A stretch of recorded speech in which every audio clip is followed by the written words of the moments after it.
Hello friends. RBI की GDP forecast 2024-25 में 7% है और इसे अचीव करने के लिए जो की फैक्टर्स है वो है डोमेस्टिक कंजम्पशन, डिजिटल एक्सपांशन और इंफ्रास्ट्रक्चर इन्वेस्टमेंट। जब बात इंफ्रास्ट्रक्चर की आती है तो रोड, रियल एस्टेट और टर्नकी प्रोजेक्ट सबसे पहले दिमाग में आती है।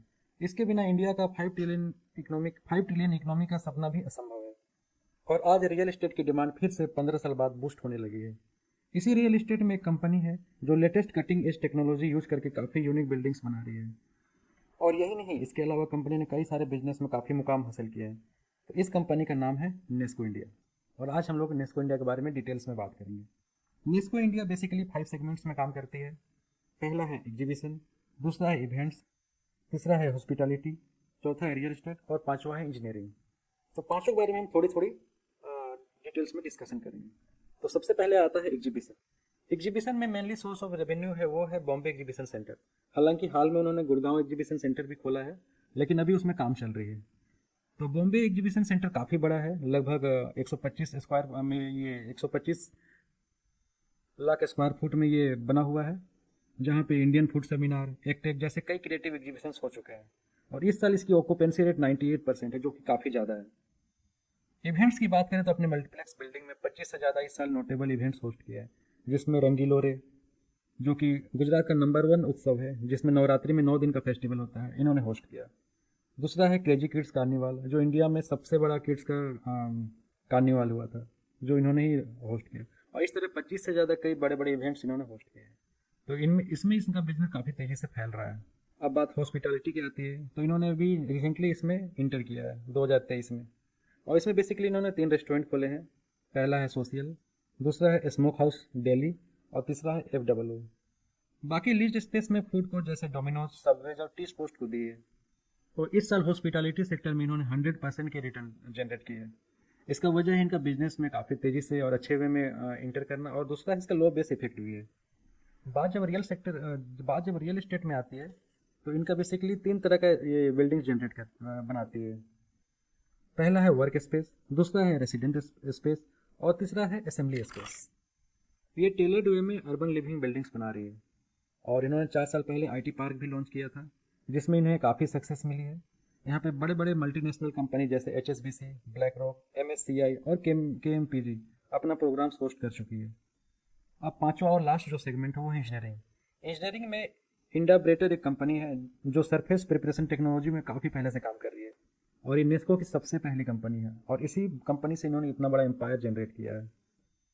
सरफेस प्रिपरेशन के अलावा ये एब्रेसिव मैन्युफैक्चरिंग में भी काम कर रही है, जिसमें 20% से ज़्यादा ईयर ऑन ईयर ग्रोथ दिख रहा है।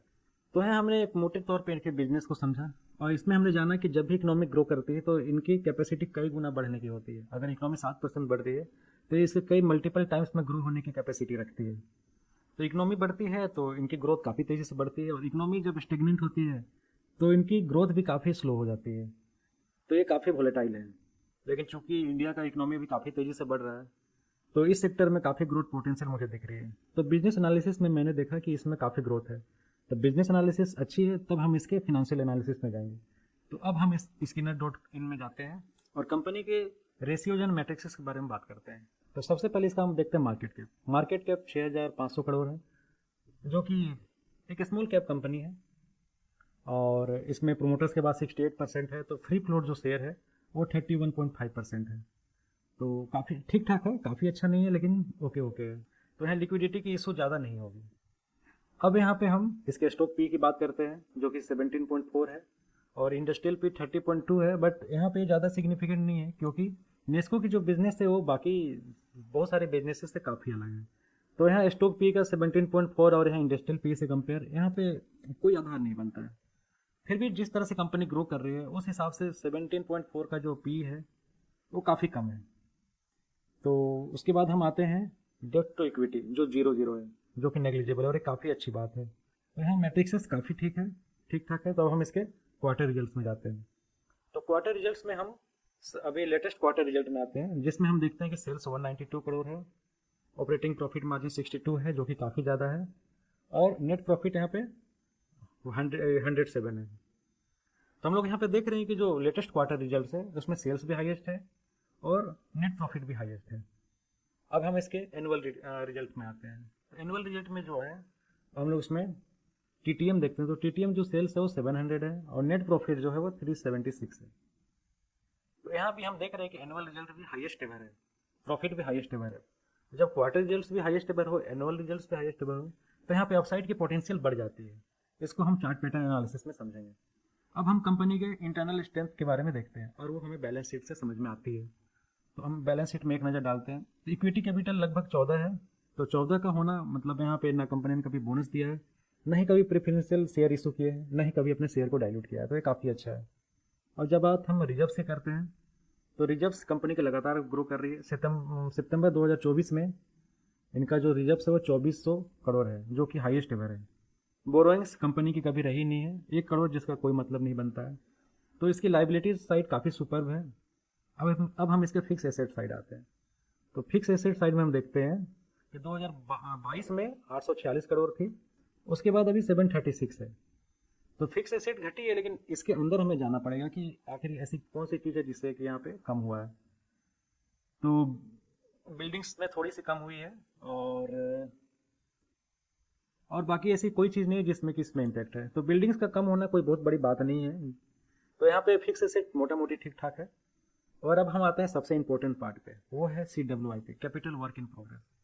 तो यहाँ पे 2024 मार्च में 162 करोड़ था और इसी साल सितंबर में 259 है। मीन्स कंपनी काफ़ी तेज़ी से एक्सपेंड कर रही है। और जब ये एक्सपेंशन की बात आती है तो अगर ये 259 करोड़ जब CWIP से हट के जब फिक्स एसेट में जुड़ जाएगी तब वो फिक्स एसेट बन जाएगी और उसके बाद इसमें रेवेन्यू जनरेट होगा। जब रेवेन्यू जनरेट होगी तो प्रॉफिट भी बढ़ेगी और प्रॉफिट बढ़ेगी तो फिर शेयर प्राइसेस भी बढ़ेंगे। तो इसके बैलेंस शीट काफ़ी सुपर्ब है। हम लोग कैश फ्लो में एक नज़र डालते हैं।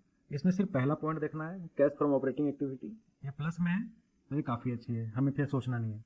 अब हम लोग लास्ट में आते हैं शेयर होल्डिंग पैटर्न पे। तो शेयर होल्डिंग पैटर्न पे हम देख रहे हैं कि प्रोमोटर 68% है जो कांस्टेंट है। FII जो है उन्होंने अपना स्टेक थोड़ी सी बढ़ाई है, DII भी बढ़ाया है और पब्लिक की होल्डिंग थोड़ी कम हुई है और नंबर ऑफ शेयर होल्डर्स भी कम हुए हैं। इसका मतलब ये है कि जो वीक हैंड है उनसे माल छीना गया है। तो हमने यहाँ पे देखा कि नेस्को के मैट्रिक्स काफ़ी अच्छी है, क्वार्टर रिजल्ट्स काफ़ी अच्छी है, ईयर ऑन ईयर प्रॉफिट भी अच्छी है, बैलेंस शीट भी अच्छी है। जब सारी चीज़ें अच्छी है तो हम यहाँ कह सकते हैं कि इसमें बाइंग अपॉर्चुनिटी आ सकती है। और इसके लिए हम यहाँ पे चार्ट पैटर्न एनालिसिस के लिए tradingview.com में जाते हैं और यहाँ पे हम नेस्को का चार्ट पैटर्न निकालते हैं। तो अभी मार्केट लाइव चल रही है। तो अब हम यहाँ पे 1 डे का कैंडल स्टिक में नेस्को का हम चार्ट पैटर्न निकालते हैं। तो यहाँ पे मैंने बैक टेस्टिंग की थी आज ही सुबह को। इसमें मैंने देखा था कि किस तरह से यहाँ पे कव विथ हैंडल यहाँ पे सक्सेस हुई है और ये काफ़ी जल्दी अचीव हुई है। मीन जब ये इसमें ब्रेकआउट आया यहाँ पर और उसके बाद से यहाँ पे ज़्यादा टाइम नहीं लगा। हम लोग अगर डेट देखें कि कितना दिन में ये सक्सेसफुली अचीव हुआ है तो हम लोग यहाँ पे ब्रेकआउट है। तो अगर हम यहाँ से देखें तो 61 डेज में आई मीन 61 बार 91 डेज, 3 महीने में इसने यहाँ पे टारगेट अचीव किया है 18% का, जो कि काफ़ी ज़्यादा है। तो यहाँ पे मुझे एक अपॉर्चुनिटी यहाँ पे दिख रही है जिसके बारे में हम यहाँ पे बात करेंगे। तो ये है कंपनी का चार्ट पैटर्न। अब हम यहाँ पे इसमें ड्रॉ करते हैं। तो यहाँ पे मुझे कप विथ हैंडल पैटर्न दिख रही है। यहाँ पे जब हम यहाँ इस ग्रीन कैंडल का क्लोजिंग प्राइस पे जब हम इसका लाइन ड्रॉ करते हैं तो यहाँ पे हमें कप विथ हैंडल पैटर्न दिख रहा है। तो इसे हम एक बार इसे ड्रॉ करते हैं।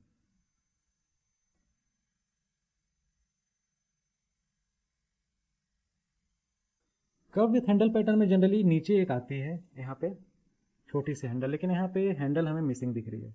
लेकिन इसका जो नया वर्जन है जो मुझे कई बार अभी लेटेस्ट पैटर्न में दिख रही है कि पहले ये यहाँ पे क्रॉस कर जाती है और जब क्रॉस करने के बाद में दोबारा यहाँ पे रीटेस्ट के लिए आती है और उसके बाद इससे नीचे नहीं आती है। इसका मतलब ये हुआ कि जहाँ पे फॉल्स ब्रेकआउट दिया जाता है और फॉल्स ब्रेकआउट देने के बाद में शेयर धीरे धीरे अपने रेजिस्टेंस लाइन को टेस्ट करती है और अगर रेजिस्टेंस लाइन को लंबे टाइम के लिए ब्रेक करती है तो हम ये मानते हैं कि जो ब्रेकआउट था वो फॉल्स था। लेकिन यहाँ जैसे ही इसने अपने रेजिस्टेंस लाइन को टच किया फिर से ऊपर चले गई और उसी के बाद उसी रेंज बाउंड में चल रही थी और अभी कई महीनों से लगभग 10 महीने से ये उसी रेंज में ट्रेड कर रही है।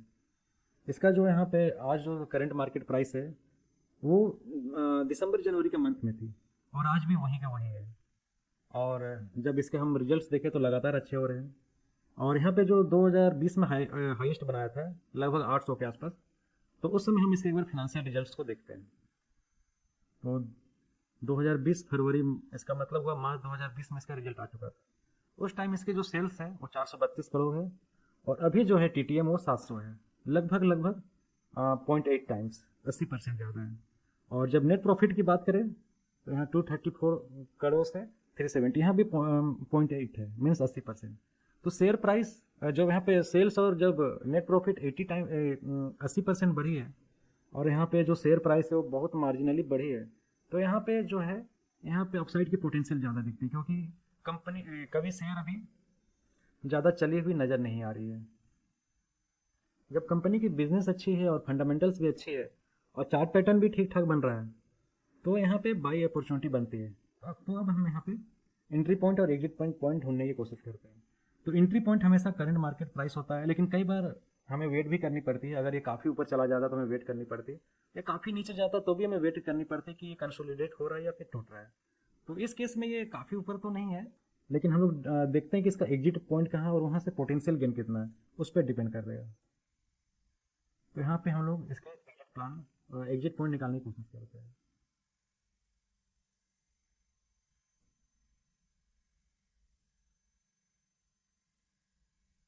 इसका एग्जिट पॉइंट है 1123, जो करंट मार्केट प्राइस से करीब 21% ऊपर है। तो 21% का पोटेंशियल गेन ठीक ठाक है, और अगर ये एक साल में भी अचीव हो जाती है तो ये रिटर्न काफ़ी अच्छी मानी जाएगी। तो फाइनल कंक्लूजन यही है कि बिजनेस काफ़ी तेज़ी से ग्रो कर रही है और कंपनी काफ़ी तेज़ी से कई सारे सेक्टर्स में अपना मार्केट को बढ़ा रही है, और इसके जो बिजनेसेस है वो काफ़ी यूनिक है, तभी तो इसकी ऑपरेटिंग प्रॉफिट मार्जिन 60% है। और फिनेंशियल काफ़ी अच्छी है, कंपनी डेप्ट फ्री है, रिजल्ट्स भी काफ़ी अच्छे आ रहे हैं, हाईएस्ट क्वार्टर है, ईयर ऑन ईयर है, बैलेंस शीट काफ़ी सुपर्ब है।